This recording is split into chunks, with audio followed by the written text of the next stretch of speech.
13 अगस्त 1972 पाकिस्तान रावलपिंडी।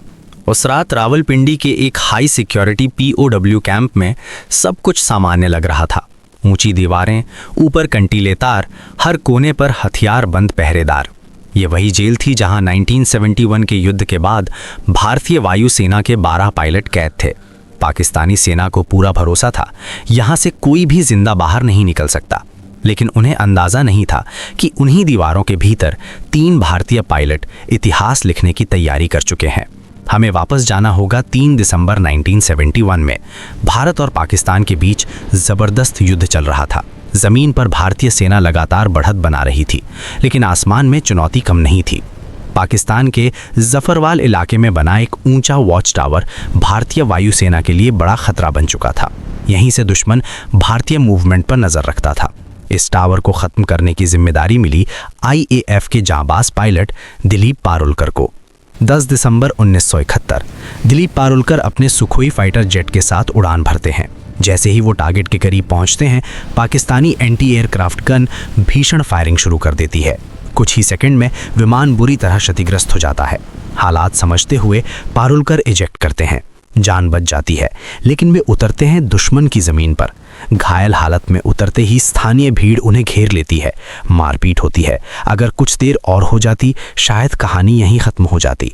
पाकिस्तानी सैनिक पहुंचते हैं और कहते हैं, जिंदा ज्यादा काम का है। यहीं से शुरू होता है एक अंधेरी कोठरी, पूछताछ और टॉर्चर का दौर। जब उनसे आदमपुर एयरबेस का नक्शा मांगा जाता है तो पारुलकर चाल चलते हैं। वो नक्शा बनाते हैं, लेकिन मुंबई एयरपोर्ट का। सजा मिलती है पूरी रात खड़े रहने की, बैठने पर गोली मारने का आदेश, लेकिन उनका हौसला 1 इंच भी नहीं टूटता। कुछ समय बाद उन्हें बाकी भारतीय पायलटों के साथ रावलपिंडी पीओडब्ल्यू कैंप भेज दिया जाता है। यहीं मिलते हैं MS ग्रेवाल और हरीश सिंह। तीनों को समझ आ जाता है सरकारों की बातचीत में सालों लग सकते हैं, और तभी जन्म लेता है आज़ादी का सबसे खतरनाक प्लान। एक एटलस, एक कैसेट प्लेयर, थोड़ा भरोसा और बहुत सारा धैर्य। सेल नंबर 4 चुना जाता है, दीवार के सबसे पास। चुपके से कैंची और स्क्रू ड्राइवर झुकाए जाते हैं। हर रात 12 से 1 बजे तक एक आदमी खुदाई करता, बाकी पहरा देते। महीनों तक धीरे धीरे 18 इंच मोटी दीवार झुकने लगती है।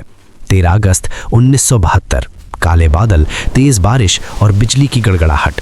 तीनों पठानी सूट पहनते हैं। सूखा खाना, जुगाड़ का कंपस और हिम्मत। आखिरी प्लास्टर तोड़ा जाता है। एक एक करके तीनों बाहर निकलते हैं। दीवार फांदते हैं, कांटेदार तार पार करते हैं और रावलपिंडी जेल पीछे छूट जाती है। बसें बदलती हैं, पहचान छुपाई जाती है। अफगानिस्तान बॉर्डर बस कुछ किलोमीटर दूर था, लेकिन एक पुराना नक्शा और एक गलत सवाल सारा खेल पलट देता है। शक होता है, फोन किया जाता है और सच्चाई सामने आ जाती है। तीनों दोबारा पकड़े जाते हैं। 30 दिन की सॉलिटरी सजा, फिर जेल बदली जाती है। आखिरकार दिसंबर 1972 में सभी भारतीय पीओडब्ल्यूज रिहा होते हैं। वाघा बॉर्डर पर हजारों लोग, तिरंगा, आंसू और गर्व। ये कहानी सिर्फ जेल से भागने की नहीं थी, ये कहानी थी हौसले की, जज्बे की और उस आज़ादी की जो सलाखों के पीछे भी जिंदा रहती है।